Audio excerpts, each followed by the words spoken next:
دوسرا تابع ہے جی ہمارا معطوف. مثلا دیکھیں جی میں نے کہا کہ جاءنی زیدن، میرے پاس زید آیا. اب زید کے ساتھ کون آیا؟ میں واو کے ذریعے اسے ایڈ کر دیتا ہوں. میں کہتا ہوں جاءنی زیدن و حامدن. زیدن کی رفع کس وجہ سے تھی؟ زیدن کی رفع اس وجہ سے تھی کہ وہ جا فعل کے لیے وہ فاعل تھا. اب اگر آپ سے کوئی پوچھا جائے جی کہ حامدن جو ہے یہ رفع میں کیوں ہے، تو آپ یہ نہیں کہیں گے کہ یہ بھی اس کا فاعل ہے. آپ یہ کہیں گے کہ یہ معطوف ہے، یہ زید پر عطف کیا ہوا ہے. تو معطوف یہ بھی ایک ایسا تابع ہے جس کا اپنا کوئی اعراب نہیں ہوتا.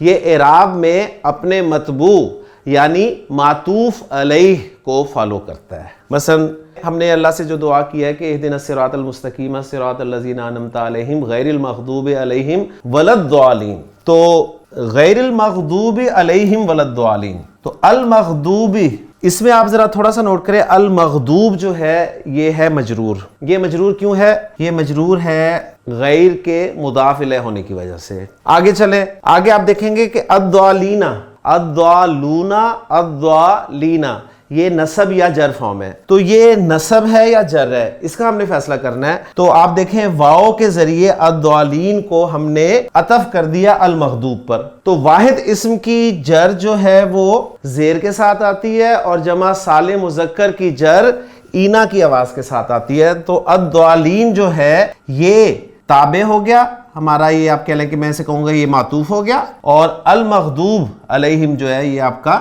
معطوف الیہ ہو گیا. تو یہ ہم پھر گرامر میں یوں کہتے ہیں گرامر والے کہ یہ الضالین جو ہے یہ معطوف ہے المغضوب علیہم پر، اور واو جو ہے یہ والا یہ آپ کا حرف عطف ہے جسے واو عاطفہ کہا جاتا ہے. جو ایڈ کرتا ہے یعنی معطوف علیہ اور معطوف کے درمیان میں آتا ہے اس کو واو عاطفہ کہتے ہیں. یہ ہے جی ہمارا دوسرا تابع جسے معطوف کہا جاتا ہے. تو معطوف کا اعراب بھی اپنے معطوف علیہ کے مطابق ہوتا ہے. اگر معطوف علیہ رفع میں ہو تو یہ بھی رفع میں ہوتا ہے، اگر وہ نصب میں ہو تو یہ بھی نصب میں ہوتا ہے، اور اگر وہ جر میں ہو تو یہ بھی جر میں ہوتا ہے. تو الحمدللہ یہ ہمارا دوسرا تابع تھا. اس میں تھوڑی ڈیٹیل ہے جی حروف عاطفہ کے اعتبار سے. یہ جو لسان القرآن کتاب ہے اس میں توابع کا ٹاپک خاص طور پہ میں نے ذکر کیا ہوا ہے، وہاں سے آپ دیکھ سکتے ہیں. میں تھوڑا سا آپ کے سامنے اس کو زبانی یہاں پر رکھ دیتا ہوں. حرف عطف کے ذریعے سے جو تابع آتا ہے نا اس کو معطوف کہتے ہیں، اور حروف عطف گرامر والے کہتے ہیں 9 ہیں. واو ہے ایک جو کہ آپ نے یہاں پر دیکھ لیا، اور کے معنی میں ہم استعمال کرتے ہیں. ایک حرف عطف ہے جی فا، یہ بھی اور کے معنی میں استعمال ہوتا ہے. ایک حرف عطف ہے ثم، یہ بھی اور کے معنی میں استعمال ہوتا ہے. واو، فا اور ثم یہ 3 حروف عاطفہ یہ اور کے معنی میں استعمال ہوتے ہیں. ان میں فرق یہ ہے کہ واو صرف ایڈ ہونے کا بتاتا ہے کہ جو کام ہوا ہے اس میں واو کے بعد معطوف جو ہے وہ بھی شامل تھا. مثلا میں کہتا ہوں جاءنی زیدن و حامدن، تو اس جملے میں یہ بتایا گیا ہے کہ میرے پاس زید اور حامد آئے. یہ نہیں بتایا گیا کہ پہلے کون آیا، پہلے زید آیا یا حامد آیا. یہ نہیں بتایا گیا کہ دونوں اکٹھے آئے. یہ نہیں بتایا گیا کہ زید اور حامد کے آنے میں کتنا فاصلہ تھا، یعنی کوئی 1 دن کا فاصلہ تھا، 1 منٹ کا فاصلہ تھا، 1 گھنٹے کا فاصلہ تھا، 1 مہینے کا فاصلہ تھا، 1 سال کا فاصلہ تھا. بس میں نے بات کی کہ مجھے زید اور حامد ملنے آئے. حامد اگر مجھے 20 سال پہلے ملنے آیا تھا اور آج اگر زید آیا ہے تو میں یہ جملہ کہہ سکتا ہوں کہ جاءنی زیدن و حامدن، میرے پاس زید اور حامد آئے. کیونکہ میرے پرانے کلاس فیلو تھے، بچپن کے کلاس فیلو تھے، تو میں اپنے تیسرے دوست کو یہ بات کر سکتا ہوں. تو یہ صرف ایڈ کرتا ہے. فا جو ہے یہ ایڈ کرنے کے ساتھ ساتھ ترتیب بھی بتاتا ہے کہ پہلے یہ آیا اور اس کے بعد یہ آیا. جب میں نے کہا جاءنی زیدن فحامدن، تو فا بھی حرف عطف ہے اور یہ بتا رہا ہے کہ پہلے زید آیا اور اس کے بعد حامد آیا. تو یہ آپ کہہ لیں کہ تعقیب یعنی اس کے پیچھے آنا، اس کے بعد میں آنا. تو فا جو ہے یہ تعقیب کا فائدہ دیتا ہے، گرامر والے کہتے ہیں. اس کے بعد ثم ہے تیسرا حرف ثم جو ہے یہ بھی ایڈ تو کرتا ہی کرتا ہے اور کے معنی دیتا ہی دیتا ہے، لیکن ساتھ یہ بتاتا ہے کہ ان دونوں کے آنے میں فاصلہ تھا، فرق تھا. یعنی جاءنی زیدن ثم حامدن، میرے پاس پہلے زید آیا پھر حامد آیا اور اس میں ایک فاصلہ تھا. اور نارملی ہم جب یہ تینوں الفاظ آتے ہیں تو اور کے ساتھ ان کا ترجمہ کر لیتے ہیں. تو 3 یہ آپ کے حروف عاطف ہیں. ایک حرف عطف ملتا ہے جی او. او جو ہے یہ یا کے معنی میں استعمال ہوتا ہے. یا اور یہ جو یا کا لفظ ہے یہ ہم اردو میں مختلف معنی میں استعمال کرتے ہیں. مثلا اختیار دینے کے معنی میں بھی میں استعمال کرتا ہوں. مثلا میں کہتا ہوں خذ ھذا، یہ لے لو، او ذاکا، یا وہ لے لو، تو یہ میں نے اختیار دیا. معنی یا کے ہی ہیں. یا او جو ہے یہ شک کے معنی میں استعمال ہوتا ہے. قرآن مجید میں اس کی ایگزامپل بڑی خوبصورت ہے.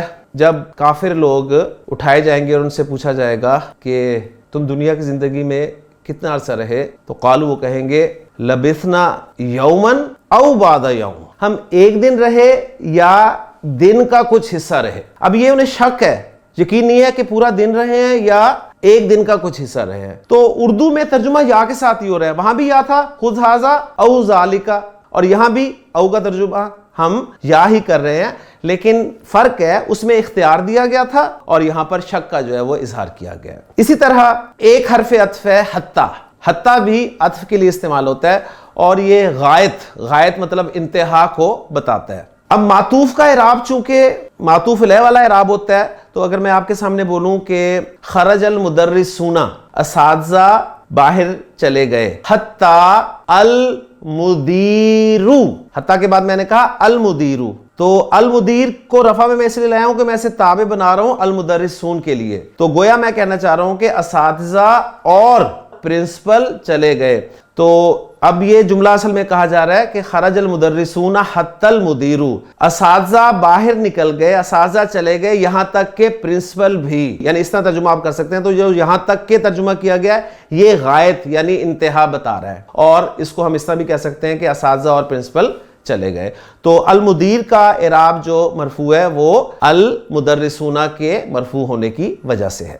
اس کے بعد ایک حرف عطف ہے ام. ام کی پھر دو قسمیں کرتے ہیں گرامر والے، ایک ام متصلہ اور ایک ام منقطع. اس میں ڈیٹیل میں آپ کو نہیں لے کے جاؤں گا. ام استعمال ہوگا، اس کی ایک ایگزامپل دیتا ہوں میں. مثلا میں کہتا ہوں کہ جو کتاب میں بھی لکھی ہوئی ہے، مسافر زید ام حامد، کیا مسافر زید ہے یا حامد. تو ام بھی جو ہے یہ یا کے معنی میں بھی استعمال ہوتا ہے. جیسے سورۃ البقرہ میں اللہ تعالیٰ نے ارشاد فرمایا انذرتہم ام لم تنذرہم لا یؤمنون. تو اور ام، یہ والا جو ام آ کے ساتھ جو ام لگتا ہے نا یہ ام متصلہ کہلاتا ہے، اور جو الگ سے ام آپ کو نظر آ رہا ہوتا ہے وہ ام منقطع ہوتا ہے. یعنی کہا جاتا ہے کہ اس ام کا پچھلے جملے کے ساتھ کوئی تعلق نہیں ہے، لیکن اعراب سیم ہوگا، یہ ذہن میں رکھیے گا. تو ام جو ہے یہ بھی یا کے معنی میں استعمال ہوتا ہے. ایک حرف عطف ہے جی لا.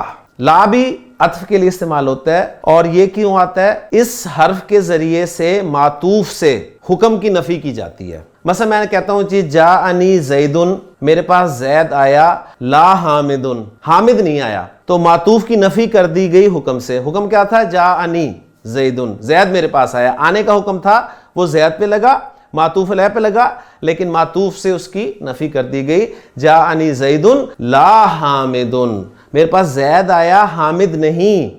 تو حامد کا اعراب جو ہے وہ معطوف ہونے کی وجہ سے ہے زید معطوف علیہ پر. اس کے بعد آٹھواں حرف عطف ہے لاکن. لاکن جو ہے یہ لیکن کے معنی میں استعمال ہوتا ہے. لاکن کے استعمال کی کچھ شرائط ہیں جو آپ کو انشاءاللہ تعالی کتاب میں مل جائیں گی. مثلا میں کہتا ہوں جی ما جاءنی زیدن لاکن حامدن، میرے پاس زید نہیں بلکہ حامد آیا. تو گویا ہو یہ رہا ہے کہ یہاں پر کلام جو ہے گرامر والے پھر کہتے ہیں کہ لاکن سے پہلے جو کلام ہے وہ منفی ہونا چاہیے، اور لاکن جو ہے واو کے فوراً بعد واقع نہیں ہونا چاہیے، یعنی ولاکن نہیں ہونا چاہیے. تو اس صورت میں یہ لاکن جو ہے یہ آپ کا حرف عطف ہوگا. اور نواں اور آخری ہمارا جو حرف عطف ہے وہ ہے بل. بل کا استعمال آپ کہہ لیں کہ دو طرح سے ہوتا ہے، مثبت کلام میں بھی اور منفی کلام میں بھی. تو ڈیٹیلز اس میں میرا خیال ہے جانے کی ضرورت نہیں ہے. اس بل کے حوالے سے ایک بات میں آپ کے ساتھ شیئر کرتا چلوں. مین وہ یہ ہے کہ بعض اوقات بل استعمال ہوتا ہے، آپ پیچھے کوئی بات کر رہے ہوتے ہیں اور اس کی نفی کر دیتے ہیں اور بل کے ذریعے آگے کہتے ہیں کہ نہیں اصل بات یہ نہیں بلکہ یہ ہے. اور بعض اوقات آپ پچھلی بات جو ہے اس کی نفی نہیں کرتے اور بل کے ذریعے ایک نئی بات اس میں ایڈ کر دیتے ہیں. ٹھیک، تو اس بل کی آگے کچھ ڈیٹیلز ہیں، یہ انشاءاللہ تعالی جب مزید آپ آگے جائیں گے تو آپ کو صحیح طریقے سے سمجھ میں آئیں گی، یا جب ہم اعراب القرآن کی طرف جائیں گے تو اس وقت میں انشاءاللہ ڈیٹیل کے ساتھ آپ کے سامنے ان کو رکھ دوں.